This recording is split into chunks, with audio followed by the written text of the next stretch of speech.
A local fisherman falls into the bay. We will hear from the witnesses who saw it happen and rushed to save that man.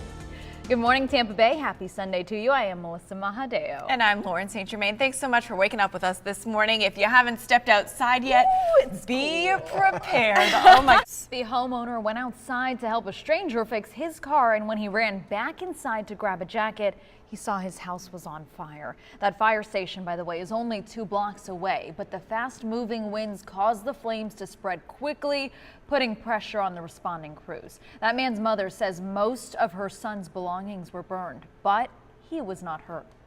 The Red Cross is helping that man to find a place to stay. The cause of the fire is under investigation. Listen to this. New research shows a possible link between the weather, where you grow up, and your personality. A University of Texas study finds the temperature of your hometown is linked to how thoughtful, agreeable, and outgoing you are. This study looked at data from 1.5 million people. I believe it. I do too.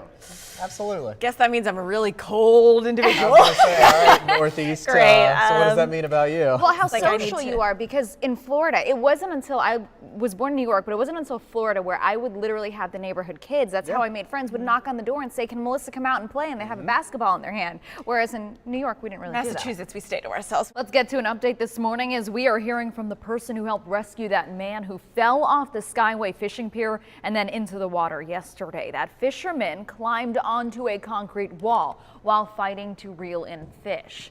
He then suddenly lost his balance and fell into the bay. Well, one man saw what happened and ran to the bait shop for help. The pier manager then throwing the victim a life ring tied to a rope.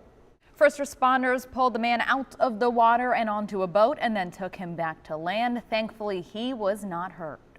Information just into our newsroom. Duke Energy says more than 2,000 customers lost power in Pasco County. Damage to equipment caused the outage in the Trinity area. Now, it was first reported around 5:30 this morning. Duke tells us that crews are working to get that power back up. Coming up on Good Morning Tampa Bay, protecting those who put their lives on the line every day for strangers. The new effort to help first responders deal with mental dangers on the job. Action News in the morning. Welcome back. A startling statistic to share with you. First responders are more likely to die by suicide than they are in the line of duty. This is concerning. Now, local firefighters and police officers are closer to getting help for treating mental stress on the job. ABC Action News anchor Paula Groen has more on a new bill on the fast track in Tallahassee. O-E-O-E-O. Ice, ice, ice. Just work on those lyrics for you. Thank you. Yes, Thank you very thank much. you. Yeah. All right, to this one. Wallet Hub is out with some new rankings that caught our attention. This year's safest cities in the U.S. It looked at 182 cities, and a Florida city came in dead last. Tampa comes in at number 108. St. Pete at 156. Cape Coral is our best showing at number 22. And Fort Lauderdale came in last, not just for Florida, but out of all 182 cities. Wallet Hub looked at things like traffic fatalities, law enforcement staffing, hate crimes, and employment rates. The safest city, by the way, is in New Hampshire. The governor of California now says deadly and destructive wildfires are the new reality for the state. This after the governor toured neighborhoods ravaged by a week-long fire. Governor Jerry Brown says drought and climate change will keep threatening lives and property. Wildfires are now blamed for killing one person and destroying hundreds of buildings. Officials say if strong winds and low humidity persist, these wildfires could burn all the way through Christmas.